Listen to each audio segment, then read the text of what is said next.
at the time, 5 years ago, I was like, am I signing up for a religion? And I was skeptical about that. We're going to talk about ending suffering. Yes. That small topic. Can I read a little bit of your essay? Absolutely. Out loud? Yeah. Okay. So do you want to introduce yourself? Sure. I am Bryan Kam. I'm a writer and podcaster and friend of Delia's.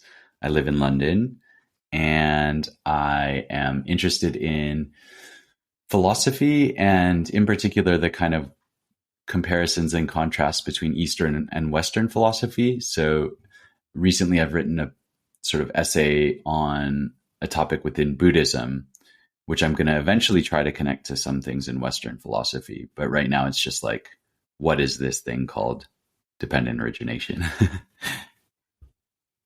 Great. Okay, so the essay is called How to End Suffering Through Meditation. Dependent origination without any Pali. Pali being the language that the Buddha spoke. Correct? Yeah, there's a little debate around that, but it's an early language related to Sanskrit, and most of the earliest Buddhist writings that we have are written in this language called Pali. And so often when you read about stuff related to Buddhism, they'll use these terms like dukkha or something like that, which means suffering, or that's the traditional translation. And I try to avoid using any of that terminology in this essay. Okay, so Bryan Kam, 2nd of November. I just want to read a little bit from the start of your essay where you talk about your story.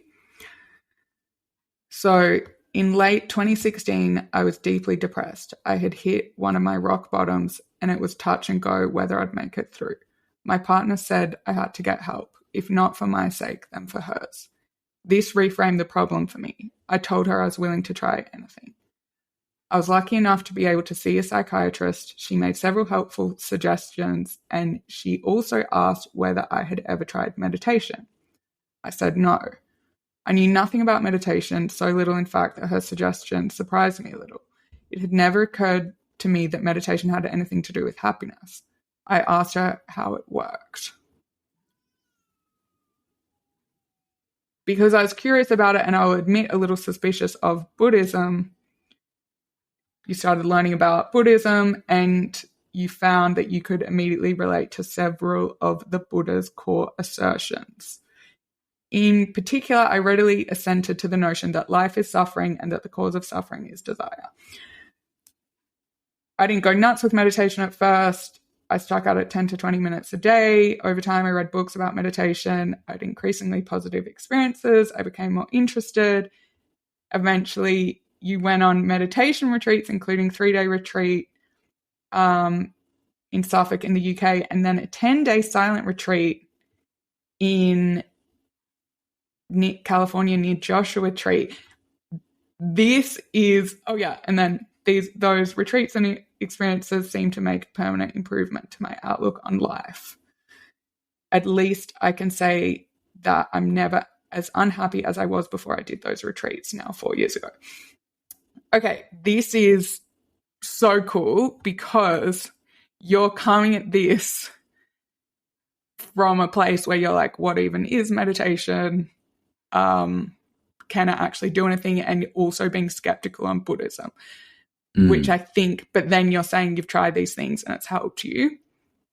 Because I think that's important, right? When you go into this world and you hear someone who's like been super spiritual since they were a child, or like always, I don't know, do you know what I mean? It can be like, okay, that's the type of person that meditates and I'm not that type of person. But totally, the fact that you started like skeptical.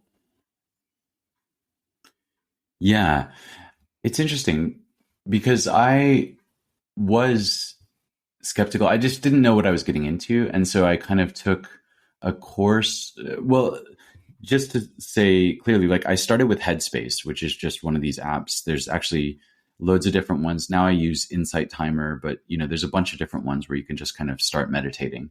And then when I started looking into it, I was like, okay, well, what is this that I'm doing for 10 minutes or whatever with Headspace every day? I got interested in, where does this practice come from? Or is it a thing?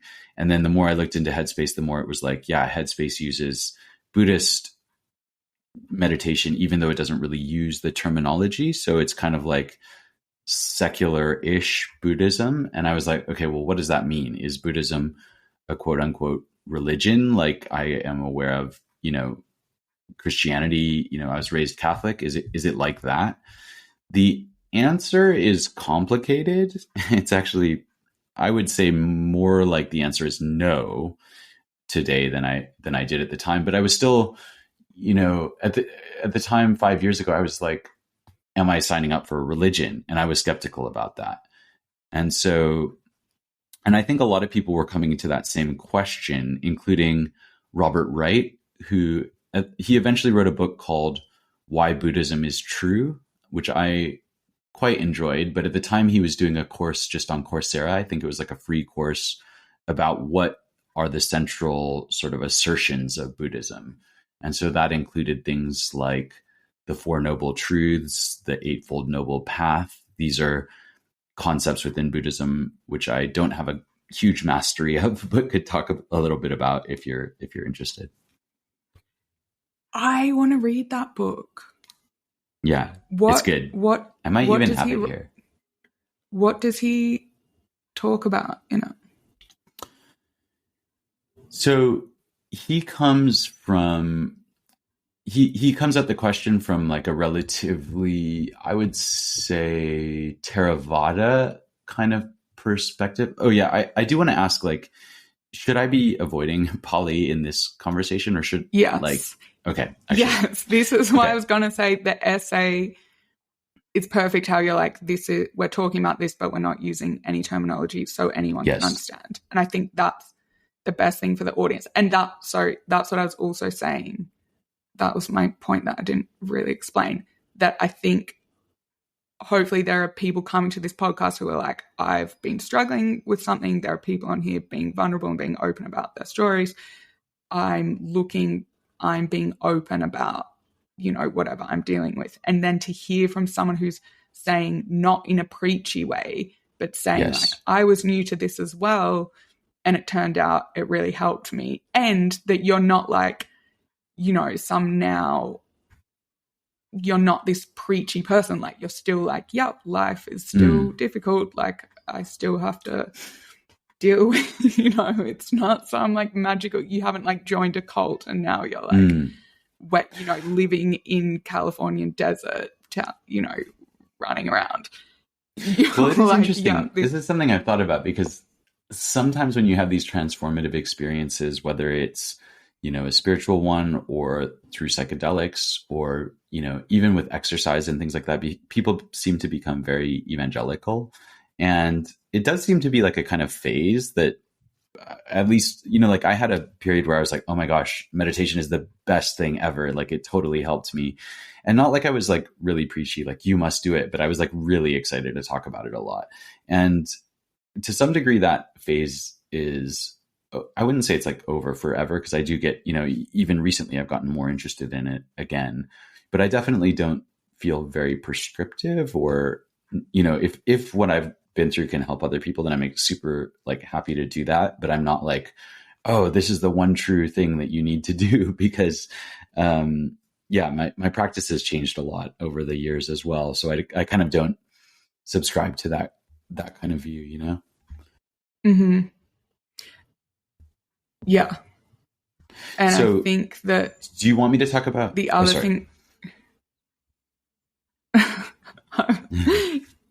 I was just going to say, I think the other thing it's like this integration, right, of that people see, the pathologizing mental health and like being like the medical view lens on it being like separate to then this other way of doing things and like spirituality, and now that becoming kind of lots of overlaps. And someone was telling me this morning about this type of therapy called DBT, which does integrate like radical acceptance and like meditation and everything with cognitive behavioral therapy. Like it's really like this integration, which I'm like, this is so cool. And then the fact that a psychiatrist told you about meditation, like it's really, because I feel like a lot of society wants to just like label like people who struggle with depression or whatever it is as like that person's like, you know, put them in like a psychiatric hospital kind of thing. And when it's like, oh, it's way more complicated and so many people struggle with stuff on all different levels. Anyway, but yeah, I wanted to just say that, yeah, the Robert Wright book and my experience has been that, well, Buddhism is very old. It's like 2,500 years old, and it has changed many times over the course of that. And it's kind of, there's been, I'm not going to go into the kind of technical terminology of like, you know, branches of it and how that branched off historically and things like that. But I think on the whole, like it is about how to end suffering is one way to translate it. It might be a better way to say that suffering is a subset of the kind of problem that it's trying to solve, because I actually had a conversation with a friend recently and he's like, I don't like that word suffering, but I can relate to anxiety or something like that. And in Buddhism, the term that they use kind of covers all of these problems: anxiety, depression, uncertainty, dissatisfaction, you know, but they are all kind of relatively concrete, like normal life problems, you know what I mean?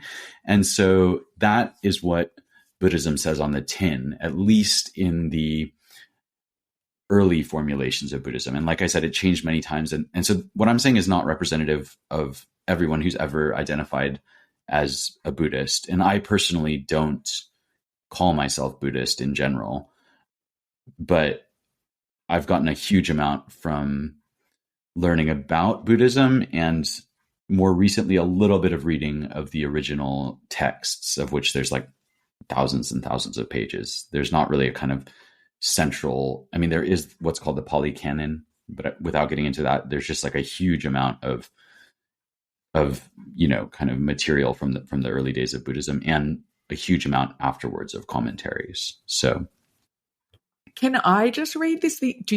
Have you read Sapiens? I have started it. I actually don't think I finished it for some reason. Okay, I want to ask. Because I want to ask what you think about this. I think it's so cool. So I'm aware he's a pretty intense meditator, right? I think. I think 2 hours a day. Yuval Noah Harari. Yeah, just I won't go into the technical details, but the 10-day retreat, silent retreat that I did in a few years ago, it's in the same tradition that Harari does. I'm pretty sure it's a guy called Goenka, and it's a Vipassana retreat. Vipassana is a more general term, but sorry, I said I wouldn't say those things, but I just in case you're interested, that's the kind of retreat that I did. Yeah, no, I do want to get onto that and ask you about that experience. But yeah, so Harari's kind of a bit controversial. Like people have really strong feelings that they don't like Sapiens and anthropologists or something like.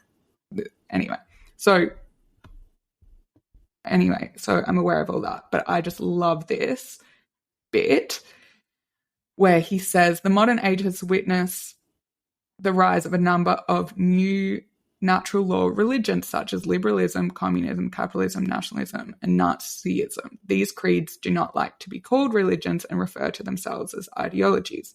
But this is just a semantic exercise. If a religion is a system of human norms and values that's founded on a belief of superhuman order, then Soviet communism was no less a religion than Islam. Islam is, of course, different from communism because Islam sees the superhuman order governing the world as the edict of an omnipotent creator God, whereas Soviet communism did not believe in gods.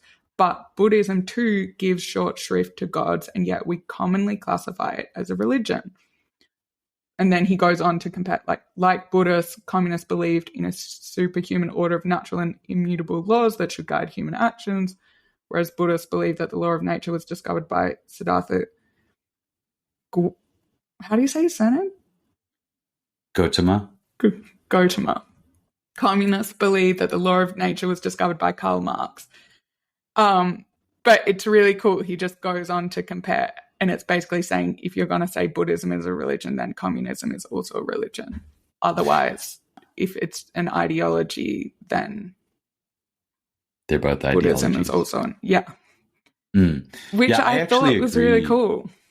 Yeah, I do agree with that, actually. And the concept of religion itself is highly debated, actually, even within religious studies. In fact, that's a central debate within religious studies. I recorded a podcast actually with this historian, Sam Biagetti, and he did a treatment of what religion means as a concept. It's under the heading of Judaism. And he kind of says that Christianity is the one, Christians in the kind of age of exploration and colonialism and things like that come to all these different places and they want to know what's your religion, because they have a strong idea that religion is this category that they understand. And it's kind of in contrast, especially with Islam. Whereas Judaism, it arguably isn't, in Biagetti's view, it's not a religion until quite late. So in the same way that Buddhism isn't a quote unquote religion, because what it means to be a religion is kind of like this set of Christian bullet points, basically. And so, it can come to mean that a lot of these things like Buddhism might become more like what we think of as a religion as they become more Christian. And in fact, there is a kind of response as Buddhism encounters Christianity to make strategic decisions about, for example, whether to keep gods and things like that. Because a lot of times you hear this idea that Buddhism doesn't have any gods. And that's true of some parts of Buddhism and not parts of others. But then there's even this interesting effect that in the 19th century, at least I've heard this, I'm not super certain of this, that in some of Southeast Asia, basically these people were very well aware that Christian missionaries were coming in, and that the Christian missionaries would not like it if they talked about gods. And so therefore, even though they had concepts of gods, they just didn't mention these to the Christian missionaries, and the Christians came away saying, oh, Buddhism has no gods. But this was a tactic taken by the people that were essentially not wanting to lose their spiritual practices or have themselves be eradicated by Christianity. So kind of the opposite of that is in the Silk Roads by Peter Frankopan. He talks about in maybe the 8th or 9th century, there was never any Buddhist, I might be butchering this, but there wasn't iconography in Buddhism. You didn't see images of the Buddha. But then as Islam was sweeping through, the people, and maybe Christianity as well, the Buddha started making statues and icons and things because to cling onto it, because otherwise it was competition from these other religions. And so that's what I noticed. And I feel that when I was in the Himalayas in a Buddhist part of India, there are so many massive Buddhist statues going up. And it's because there's all these Tibetan people who have now settled there, and it's almost to do with that, holding on, saying we, even though we've been kind of displaced from where we were living, we will rebuild, and this is the symbol of who we are and the Buddha. And because, they're huge gold statues. But, and the other thing that was interesting on your thing with Judaism, because, I have Jewish friends who are Jewish, culturally, but they are atheists, they don't believe, right? But you can have that cultural identity. And that's what someone told me in an Indian guy who I was traveling with in India. said that about Hinduism, like it's not really a religion, it's just like the people are, it's the way of life, like people are Hindu because, and they do X, Y, and Z, and it's like part of the culture. It's like,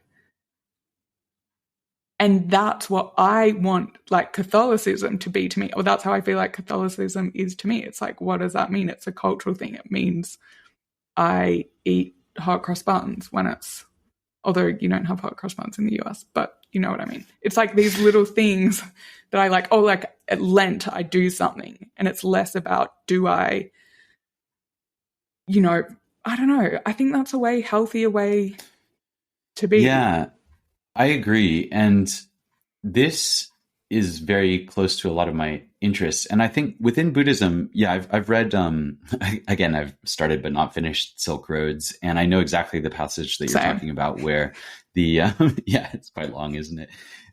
Where Buddhism kind of adopts these things in order to become more appealing to other people or to convert more people. And I think that those kind of attitudes do derive from what seems to be the personality of the Buddha. Again, we don't have, it's a few hundred years after he dies that things actually get written down. They're passed down by these oral traditions. And there's a famously difficult problem because in general, within Indian philosophy, they're not so keen on dates as they are in Greece and other places. And so it's very hard to know when things were written down.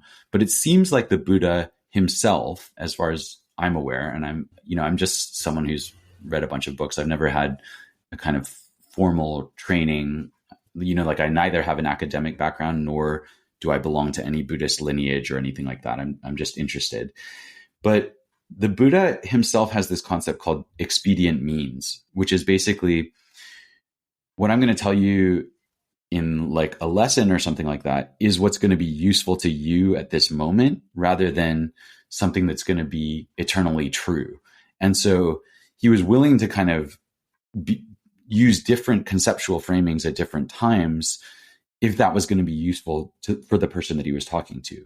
And so even in this, I've written this kind of piece about the quote unquote 12 links of dependent origination. But in other conversations, he gives like 2 links or 4 links or 6 links or, 11 links or whatever. He just explains the ones that he thinks are relevant. And he doesn't have like a strong attachment to this is like the one and only way.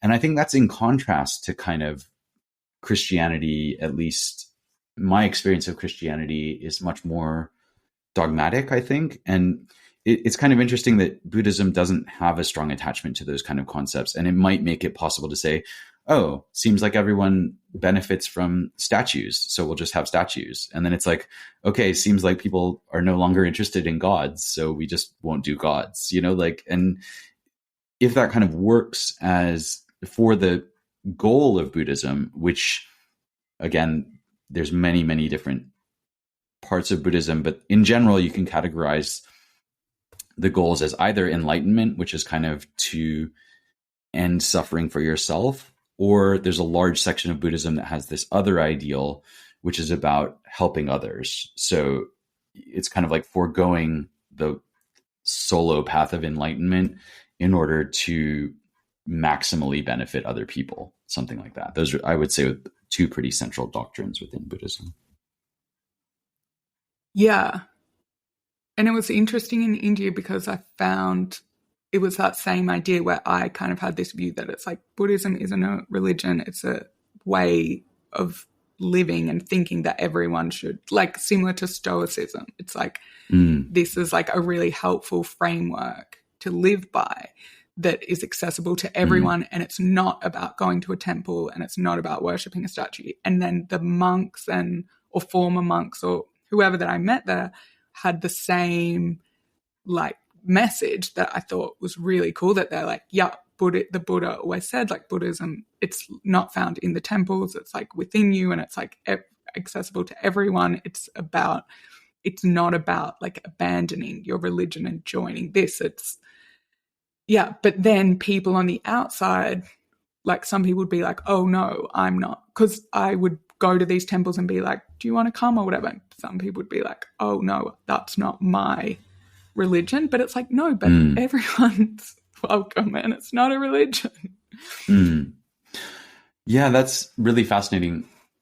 It relates to a topic I've been really interested in the past year or two called religious pragmatism, which is about the question of whether it's kind of like saying that beliefs don't matter that much. It's like if certain cultural practices benefit you, then just do them. You know what I mean? Like it's like you don't really have to understand why it's important to, for example, meditate. You know, even though some people might see that as a religious practice or something, it's like, well, if it benefits you, just do it. You know, like in the same way that you don't have to understand exactly why doing a physical exercise, like, you know, how does this chemically affect your body? In fact, you can spend your whole day reading about that stuff. And if you don't actually exercise, you won't get the benefit. And that understanding is quite similar to what the Buddha was actually saying, which is that he really did not like to enter metaphysical questions, like about, you know, even things like reincarnation, which people associate with Buddhism. The Buddha would say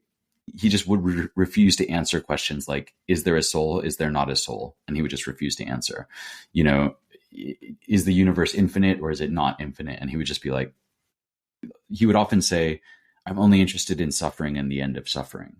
So basically, it's like, if this works to end suffering, then let's talk about it. If it doesn't, it's kind of irrelevant to what I'm talking about. And that might align with what you're kind of saying, which is that it's a set of like cultural practices developed over time that seem to benefit people. And, you know, why specifically they benefit us is maybe an interesting question academically, but it actually is not that important, you know, when it comes to how you live your life. Does that make sense?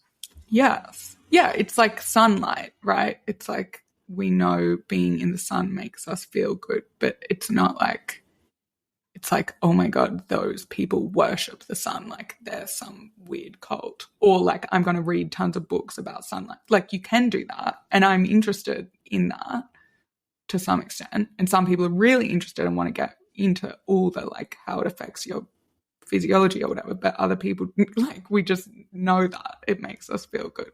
And yeah, it's like, and in the a same way, with like meditating. your reasons for doing it don't matter all that much. Maybe you're like, I think I need vitamin D, or you're like, I feel like I should be gardening for some reason, or like I like nature. And any of those reasons, like if you get exposure to sunlight, the reason why you went outside doesn't actually matter in the end, right? Yeah.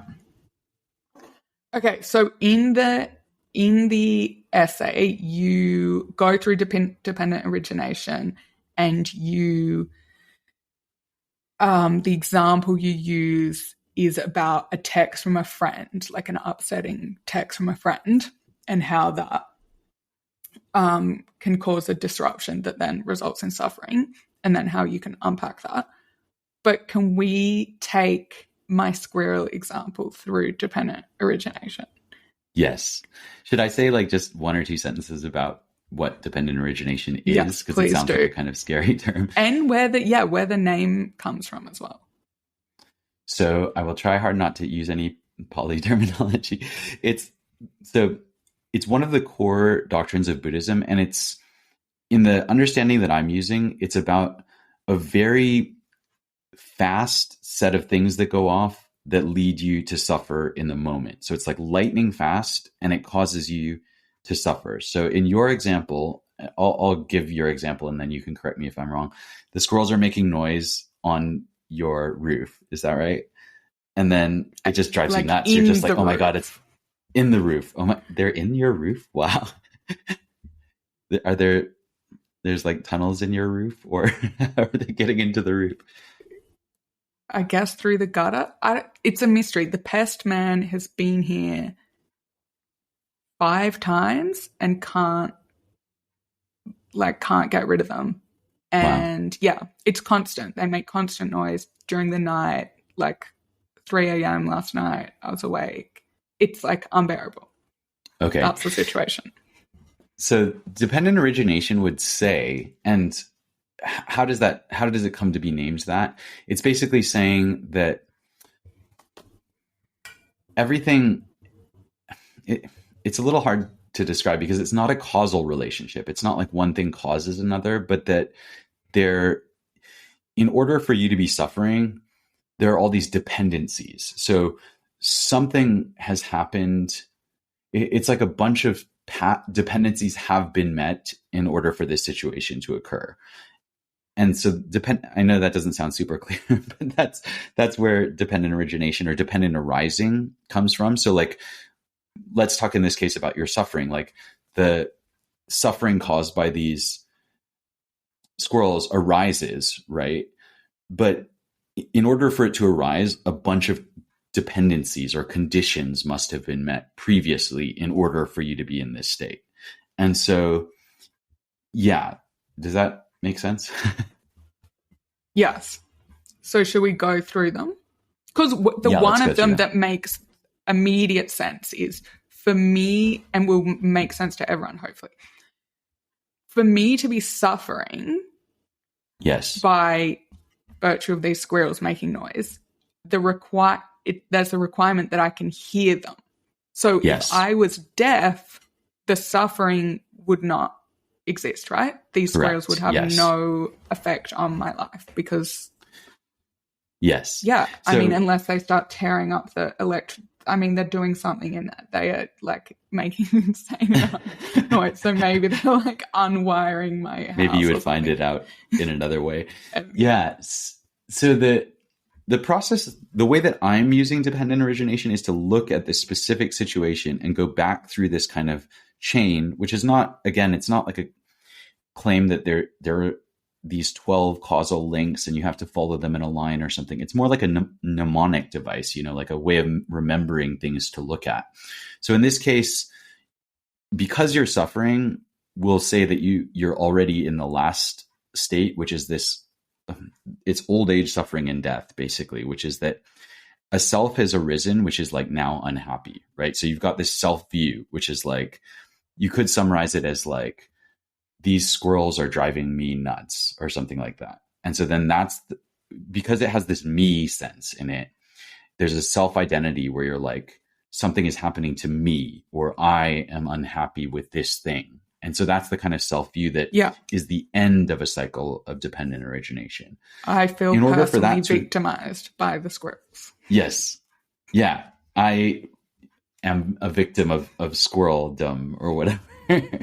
And so for that to have happened, this self view had to be born. That's the kind of 11th step. So we're going to work backwards through these 12 links, basically.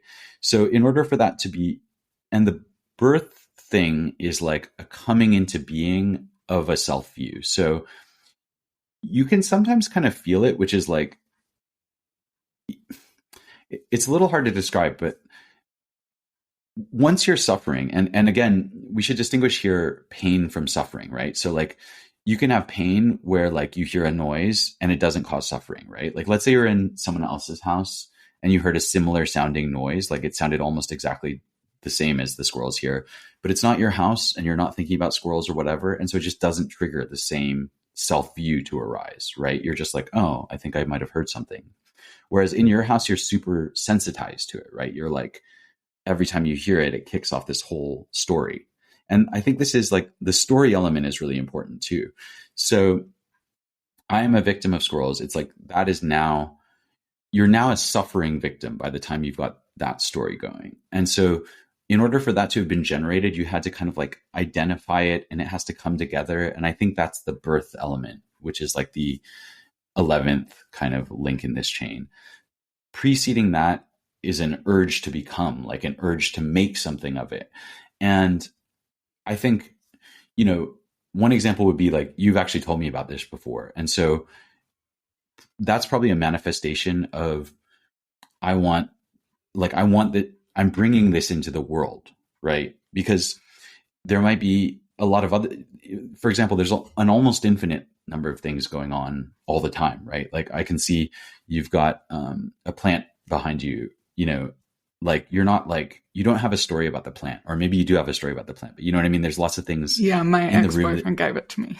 Okay, damn it. but like one of the random I have books a story about everything. You have a story about everything. Yeah. No, Wait. Can I just pause here and say Yeah. that I think it's important that hopefully this is obvious, but I mean, you and we're both talking about like serious mental suffering that has happened to, as in we've both experienced like the type of serious mental suffering that can cause you to not be able to get out of bed, not be able to function, not be able to work.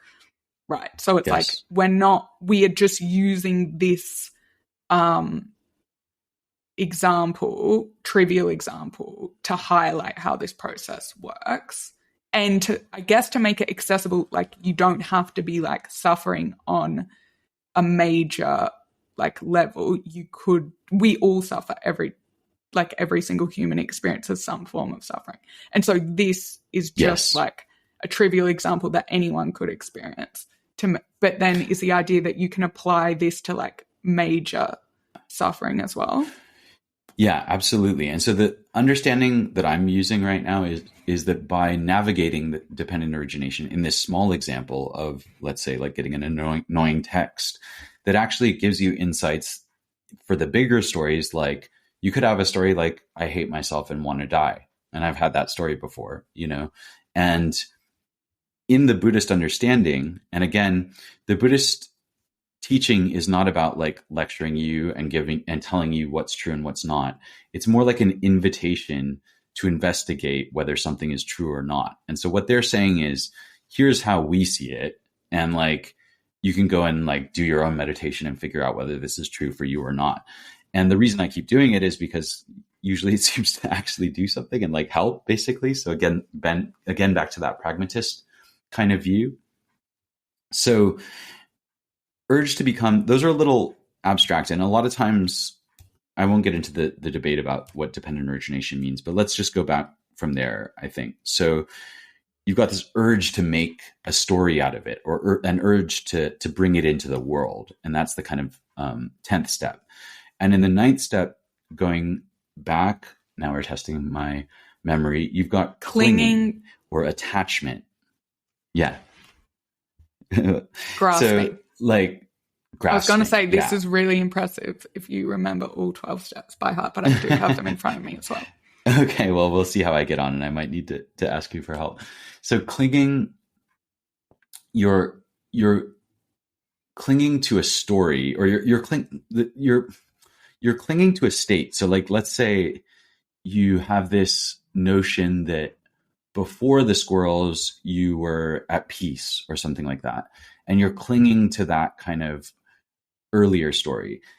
And you can tell by the way I'm talking about it, it's not definitive. Like these are just like helpful ways of like thinking about, okay, if I have this urge to bring something into the world, then there must be something I'm clinging to. And that's the kind of high level thing. So I don't know if you have a better thing. Yeah, well, I think thinking. Part of the story is it's this whole victim narrative of why is everything so hard, or particularly this house. I'm like, oh, why did I move to Fulham? I don't know if I like it. And then it's like adding to this narrative of this is wrong and I made the wrong decision, and see everything's going wrong. Like I have these squirrels in my roof.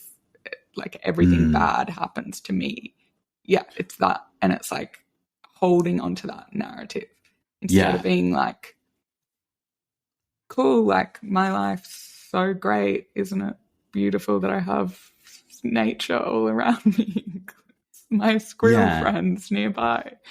And I think that's really important. So it's like grasping onto like a larger narrative that you kind of don't want to let go of on some level, because it may have some kind of utility. Like maybe you're like, well, the reason I want this story is because I need to remind myself, and I'm actually going to try and move somewhere else or something like that. Like you must, like if there is this story, it must serve some kind of purpose, but it also may cause harm rather than good. Right.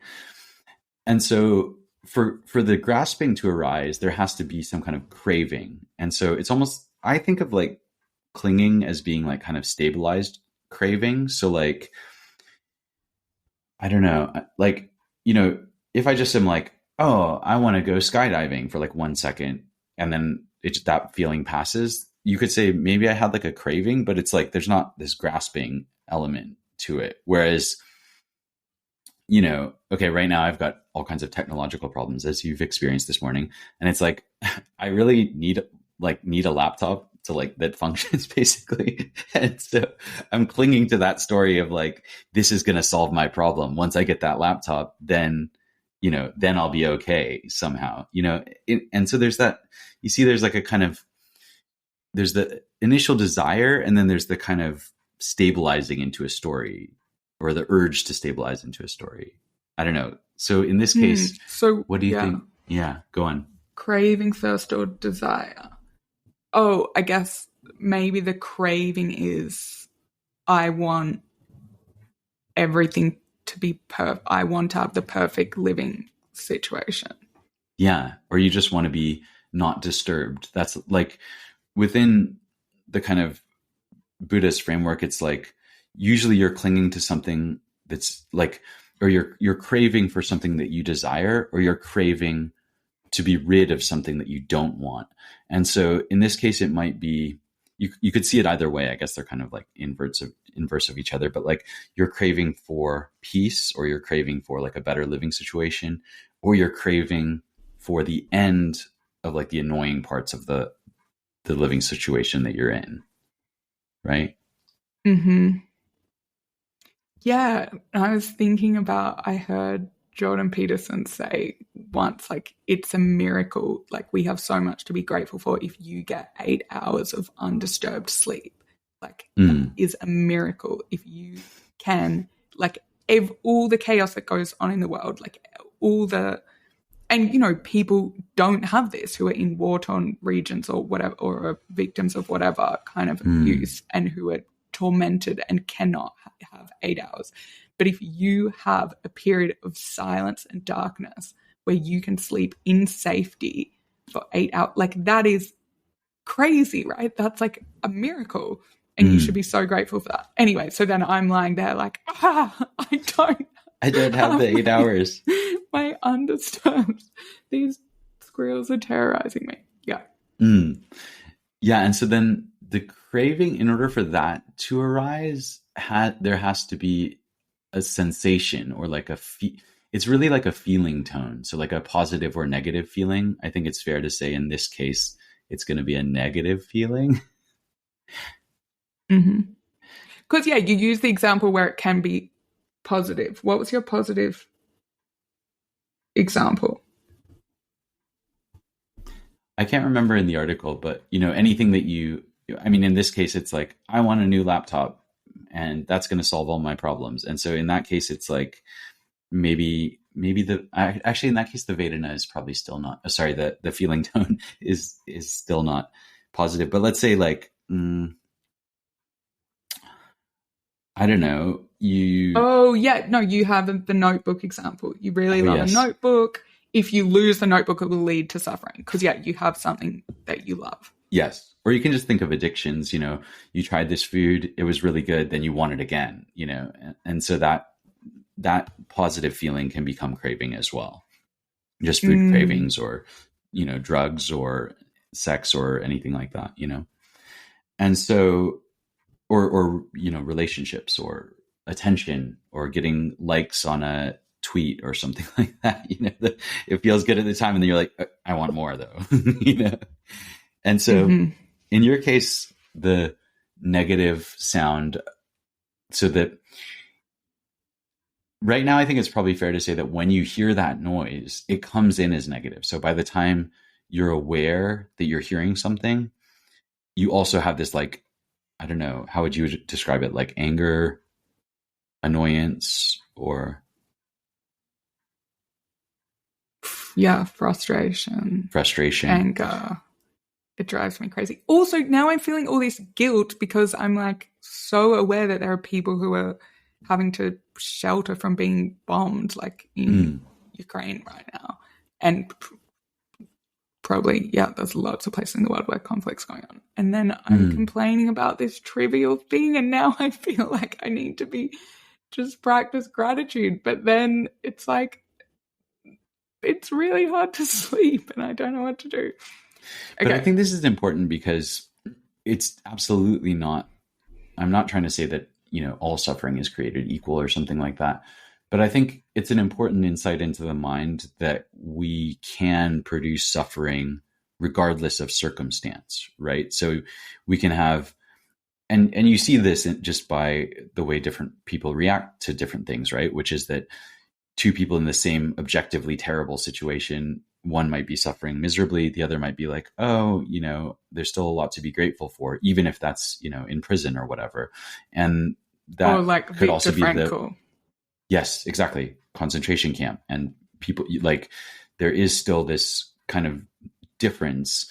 At the same time, the kind of flip side, which is that, probably, I think I could safely say that given my mindset, I could have absolutely everything that I could ever want or dream of, and I would still find a way to suffer after all those problems were solved, And so I think even though it's not a kind of, it's not to equate all kinds of problems, but at the same time, I think it's an important thing to realize that in a way that the, even the reason we're looking at this squirrel problem is because we're looking also at the nature of these kind of problems, right? Which is that it could be something really serious that could, potentially really causing you absolute misery in your life and, causing really, it could be the most extreme kind of depression imaginable, or it could be this small thing. And in the Buddhist understanding, the way to understand both is actually the same. And that's why it can be, I don't know, helpful without entering the question of like whose suffering is worse, because I don't really have it's not that I don't have any view, but it's like, just it's not necessarily helpful. I guess that's like, for people who are really hating their job and they're so unhappy and they're so miserable and they're like crying in the toilet cubicle every day. But then if they're telling me about it, they're like, oh, but it's nothing compared to what you experience because I'm not there till 3 a.m. every night and I don't want to faint. I don't want to like, say this, but it's like, no, but you're really suffering. It doesn't matter what it is. Like, it does. Yeah. I think it's a tricky area, but it's just about, I don't know. It's tricky. Okay. Let's go back to. So you've got this negative sensation that comes in.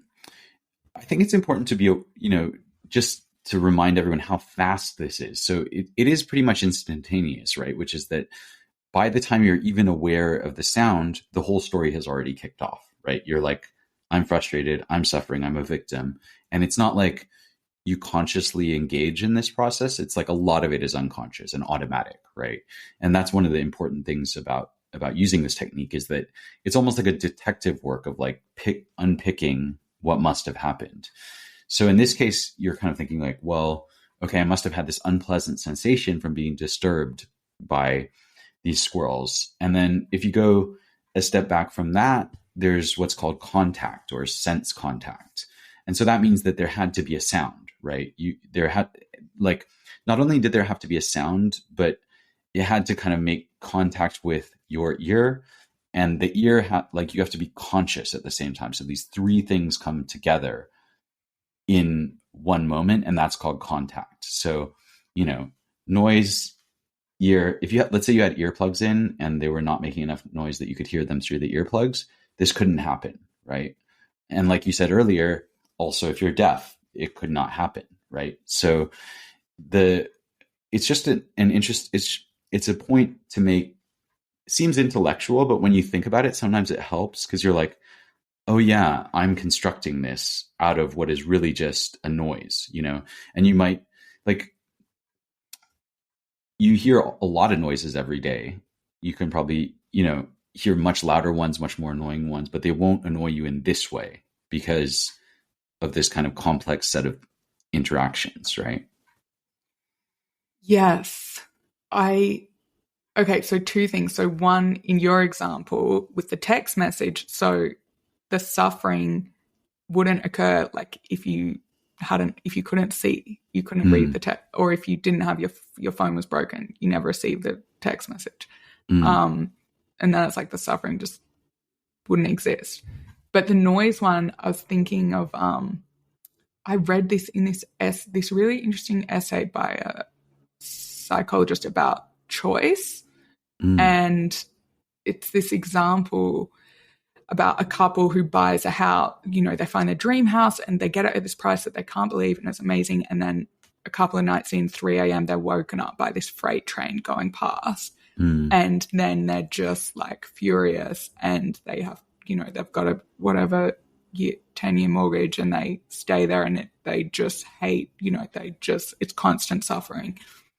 And yeah, when their friends are over at a dinner party, the noise happens, and they just like, yeah, they're like so upset about it. Versus they're going to buy the house, they see it's like way cheaper, and then they have a look at a map and they see there's a train line there, and then they're like, oh my God, it's cheaper because of this train line, but this is an amazing opportunity like to get our dream house at a lower cost. And it's like, cool, we'll live with this train line. So then then they're having a dinner party and someone's like, oh my God, what's that noise? And they're like, what noise? Because it's like they... And so it's like a completely different story with exactly the same noise, right?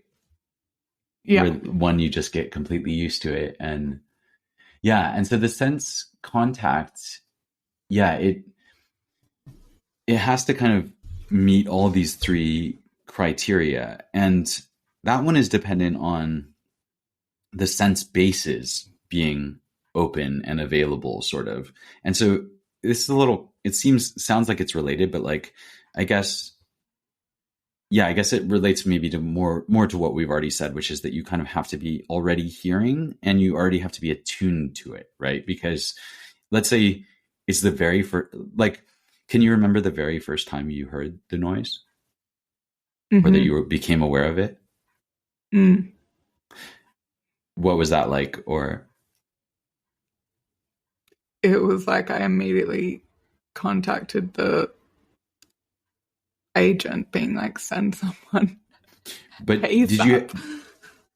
But I thought it was figure out what it was? Because I'd previously, yes. So that's when the suffering began, I think, because in the lockdown, I was living with an ex-boyfriend, and there was this massive rat problem, and then it was just horrible. So I was like, oh my God, I'm reliving this nightmare. So yeah, already the story began back then. So it started even further back in a different place, presumably?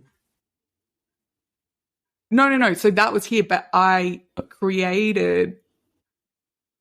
I created a suffering story. Yeah, being like, oh my God, I always have to... It's happening again. ...deal with these problems.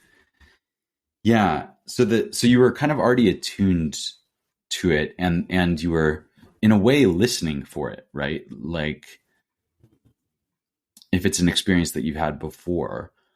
And that kind of relates to the previous one, which is name and form, which is like this idea that, well, it's a little hard to talk about this one because some people just think it's like body and mind. And so then it's like the fact that you have a body and a mind is required for you to have senses. But the way that I often think about it is name and form, which is the literal meaning of the Pali term, which is like you have already, in order to be listening for something, you already have to have a concept of it, right? Like if you had never had the rat situation and you had never heard of such a problem, you kind of couldn't have it in the same way. Like it could eventually develop, right? Which is that you form this concept.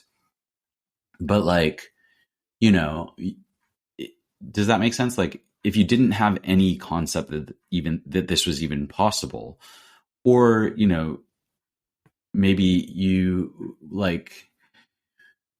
you really like squirrels and you're, it's like, you could imagine a very slightly different scenario where it doesn't lead to this, right? Yeah. Or if I was someone who loved like getting into my roof and seeing what was going on and I heard a noise and I was like, how exciting. I guess I should go and find out what kind of creature is living above me. I love... Yeah, maybe if you were, I don't know, like interest. Yeah, if you had an intrinsic interest in this, right, then it could end up a very different story, which is just one of curiosity and exploration. Okay, it sounds kind of far-fetched in this situation, but like, but in a roughly equivalent I'm sure one. that there's some people who are into that. So yeah. Yeah, exactly. And then yeah, you kind of Or have it could be if I like had a crush on my estate agent and I was like, yay, I get to call him for another problem, which I now realize is part of the narrative because I feel like that's part of this house where I'm like, oh my God, the agent doesn't care about this house. Like I'm living with this landlord who does, that I'm like, the problem will never be solved because they don't care about me and my well-being as a tenant kind of thing. Whereas if you really liked talking to them and they were super helpful and you're like, and you knew they would sort it out immediately, you'd be like, oh, great, I'll just get to talk to that person again or something like that, Yeah. But funnily enough, I do love chatting to the pest man, and I'm going to Kent tomorrow to interview his friend who has, who's like a men's coach now because he struggled with addiction and attempted suicide a couple of times, I think. And well, yeah, he's going to tell me his whole story, and it will be on this podcast soon.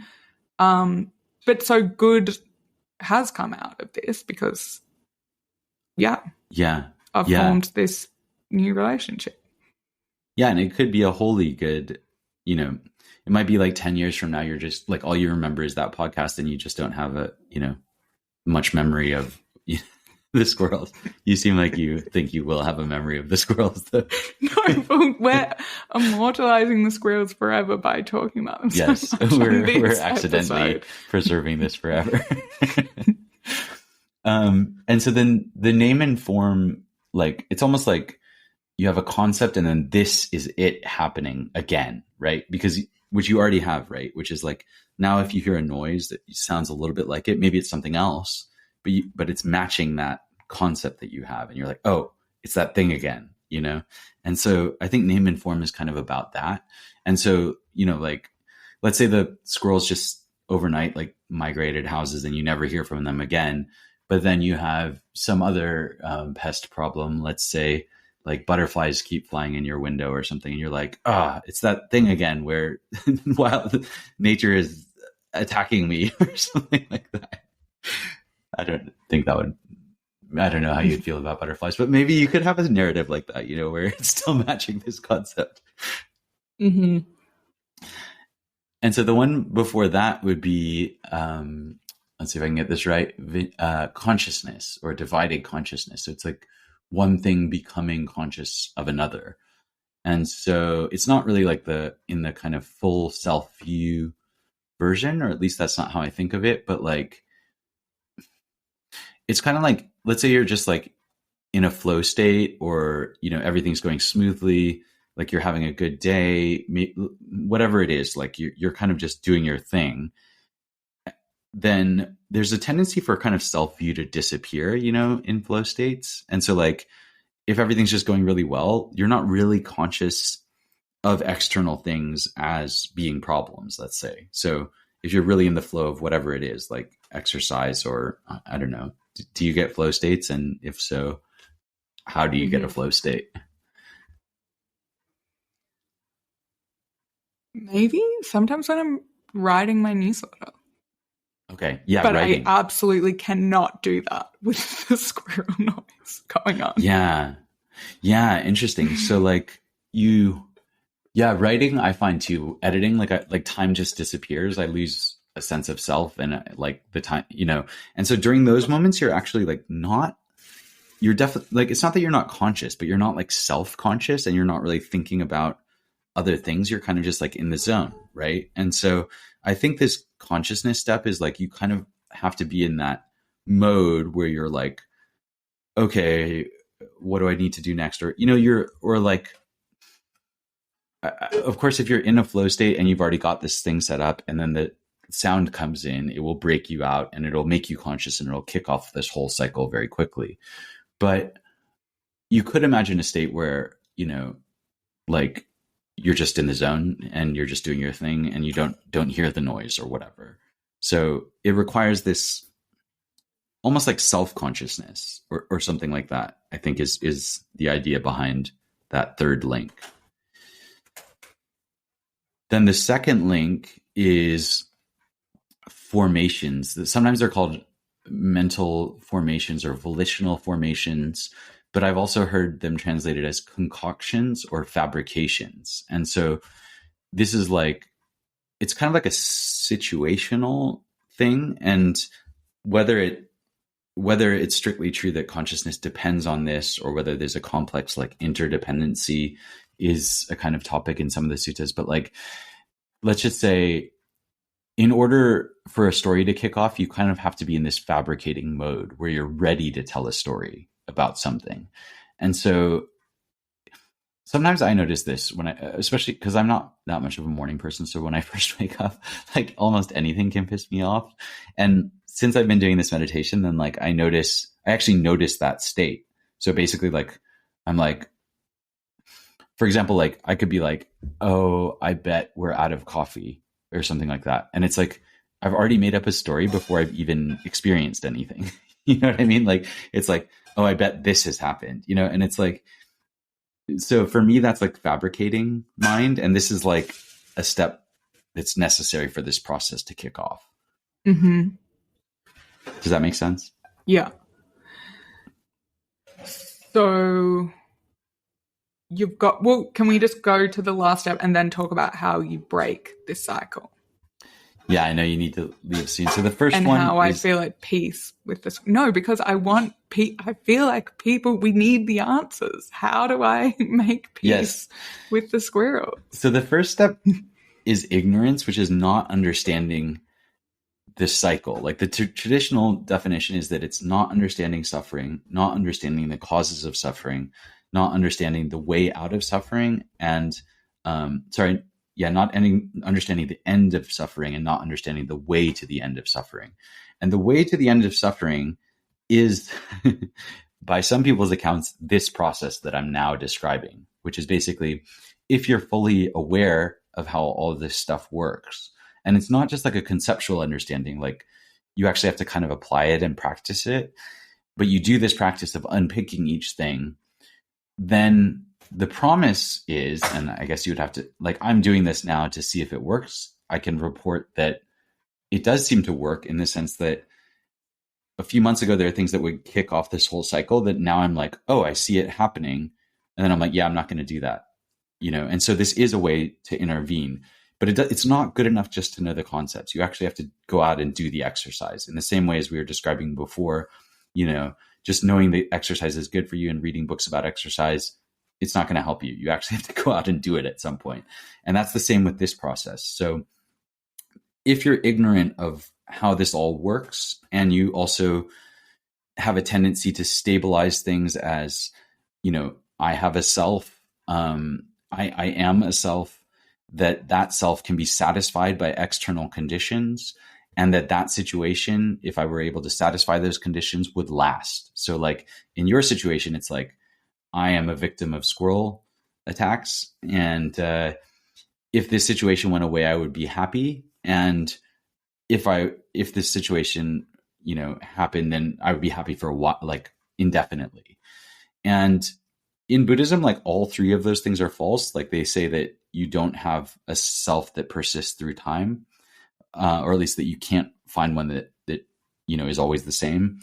That things are not permanent; they're always changing, and that this idea of like permanent satisfaction is just an illusion. So it's not that there's nothing good or bad in life, but just that the idea that once I solve this, I'll be good forever. That part is an illusion, Yes. Does that make sense? We will always have problems. Yeah. Things will always go wrong. But you don't have to suffer. So that like the whole promise of this thing is like, you can have the pain or the annoyance, but you don't have to go into the story if you don't want to. Yeah. Pain is inevitable, suffering's optional. Exactly. Who said that? Good question. I don't know, actually. I've heard that summary of Buddhism, but I don't know who is the originator of that saying. Yeah, I remember saying that to someone, and I was like, that's what Buddhism is. And they were like, no, didn't the Buddha say everything is suffering?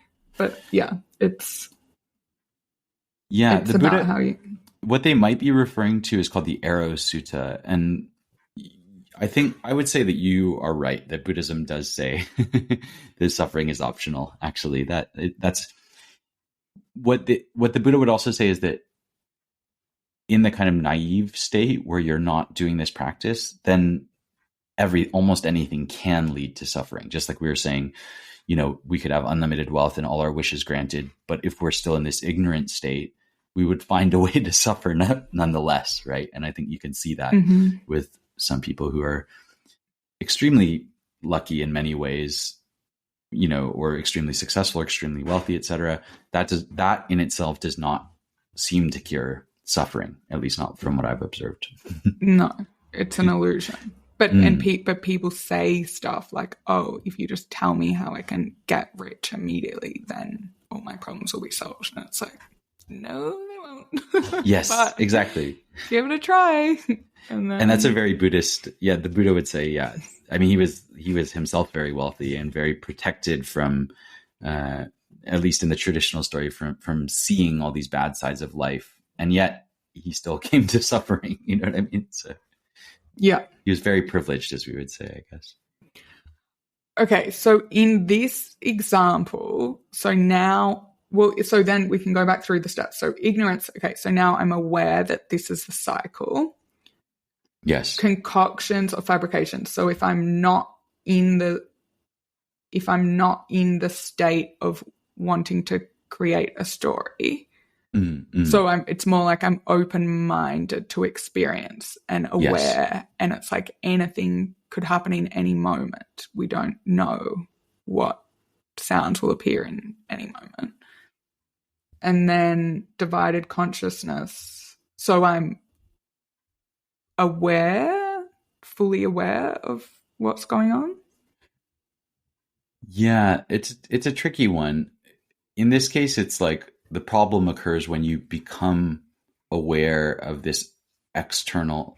When you become conscious of self and others, sort of like that this thing is happening apparently to someone, so it leads down this path of creating a self view, sort of. Okay, so to be more like we are all one, everything's connected, I am consciousness, and everything's going on around me. I would be careful with "we are all one," but at the same time, you could just say like, I'm experiencing all kinds of things. Like I'm experiencing, this feeling, and there's the squirrel noises, and then there's the, the feeling, the sounds in the room. And, like if you're in that state where it's just pure consciousness or like pure awareness, I think, but kind of like what you said. I means like the self view. Yeah. Right? So if it's more like these experiences are happening and I'm aware, well, yeah, like sound is arising, something that is aware. Feeling is arising, but it's not kind of doing this self and other kind of thing. Mm-hmm. Okay, and then name and form. It's a tricky one. I would say it's like realizing that you're putting this into a category. So like the category of, oh, there's something always wrong in this house or something, just noticing that step. Whereas if you kind of focus on not like undermining, but just realizing that is, if you don't do that, if you don't say, this is one of those problems again, it can't kick off this cycle. So, yeah. Okay. And then open sense basis. It's like, okay. Yeah, so hearing. Well, actually, that one might be useful because you could, like, let's say you put in earplugs at night, or you put in, like, you might actually be able to just stop it from coming in the sense basis. Yeah, but then a story wants to come up that's like, why should I have to do this? But it's like, but why do I have to wear earplugs? Yeah. Okay. But maybe worth a try, Yeah. Yeah. Well, yeah, it's like the choice. Well, yeah, I guess it's like aware of my senses, and it's like I have the power to like change what comes into my senses.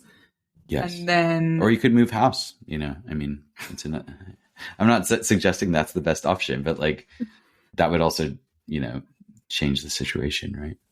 Yeah. Okay. And then feeling tone. Well, and then at that point, if I change the sense contact, then the feeling tone, that negative doesn't arise. The craving for it to be gone Yes. no longer exists because I'm wearing, so say I have headphones at night. If I put AirPods in at night, will they stay in the whole night? I can experiment. Yeah. And then the craving for the sound to be gone doesn't exist because I'm asleep. The clinging to the story of why does this keep happening is gone. The urge, what's the urge about? Something. The urge to like make something of it. Maybe the urge to tell someone, the urge to like just to start the story again or something like that, I think. Okay, that disappears unless, you're like, Delia, how are those squirrels? How's the squirrels like, going? I And then it haven't kicks even it off. thought about that lately. No. Okay, and then birth. The birth of and then that how to birth self-view. So, okay. the birth of the I am a victim of squirrels like stops happening, and then the suffering, old age, and death of that self-view doesn't occur. So that I'm not 100% sure. I need to think more about that death part, but like the suffering part won't occur. So the idea is like, if you interrupt this whole story, and quite often the weak point or the easiest point to intervene is after after the feeling tone. So when you note it, if you get good at noticing, oh, that feels good, or oh, that feels bad, then you can sometimes stop it before craving arises. Sometimes you can stop it after craving arises, but it's harder. So like, go on. Yeah, I think I tried to do that by trying to befriend the squirrel. And then I was like, I have truly gone insane. But I just was like talking to them like, hey, squirrels, you're back. Great. I was literally started talking out loud. And I was like, I think I lost the plot. That's amazing. But truly, like trying to change the story, like I am grateful. Oh, last night they woke me up and I'd fallen asleep without writing my journal entry thing that I write every night. So I was like, thank you, squirrels, for waking me up at 3 a.m. to allow me to write my journal. And did it work? Well, I think I'm being a bit sarcastic, but maybe if I can access true gratitude, maybe it could work. And then because I don't know if you live by this, but I find it helpful to be like, what is the lesson from the universe? Why is the universe sending me this? And I feel like if I pass the test, then the problem will go away. And I feel like I'm really being tested. But then I flip and I'm like, that's insane. Like these are squirrels. Like this is happening in reality. But sometimes I'm like, nope, access the deeper spiritual meaning and you will find the solution within. Yeah, I like that. It's not a practice that I've consistently tried, but I'm just interested in trying out these different practices. And I mean, dependent origination is a kind of complicated one. I had a friend who reacted to it and was like, you can just, stop the story. Just be aware of like negative stories and just try to stop the stories. You don't need all this other stuff. And I was like, yeah, I kind of agree with that, but some problems are harder to unpick than others. And sometimes it's easier to see that you're doing a story or generating a story than others, And so when I work backwards, some stories fall apart immediately. I'm just like, okay, that was a dumb thing to like care about, a small thing. And then other ones, it's like I have to go all the way back to this kind of ignorance thing and say, okay, well, actually, I was ignorant. Often the ignorance could be like, like, oh, well, this person did this to me. And I'm like, well, do I really know? Am I really certain that that's what they meant by it or something like that? Or, or am I really sure? That kind of level of ignorance is often helpful in kind of unpicking some of these things, I guess. Yes. I think that's probably where people could find it really helpful. If it's like this, I, I wasn't invited to this thing because this person is horrible to me and blah, blah, blah. And I'm the Yeah. victim. And then it's like, is that really true? Or is that an assumption? Like maybe your invitation was lost in the post or something, do you know Yes. what I mean? Like, Yeah. I and joke then in the post that, and then the invitation turns up and then it's like, yeah, you made up this whole story that yeah. wasn't true. Yeah, maybe they did text you and you accidentally didn't see it or something like that. In the post, I joke because it's like, if someone's really pissed you off, it's like, well, what if they got hit by a bus or something? Then I wouldn't be mad at them anymore over this. You know what I mean? Like it's just like total ignorance of what's going on in the world somehow. Yes. And that can happen if you dig up narratives from the past, like from a long time ago, because it's like, Yeah, you're like matching it to this previous thing that's happened to you that might have nothing to do with this current situation, right? yeah. But yeah. Okay. Yeah, I do really have to go. Damn, annoying. I could keep talking about this. I know. I'd love to talk to you Pages, more.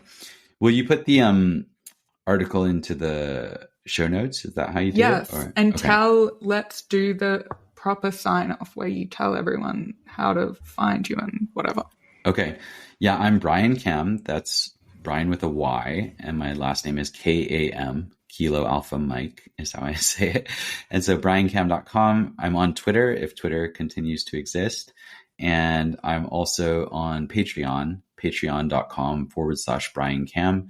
I'm working on a book on philosophy and it's going slowly, but it is making progress and would love to hear from anyone who wants to talk about Buddhism or philosophy or anything else. You can find me on Twitter and please contact me. Amazing. Thank you, Delia.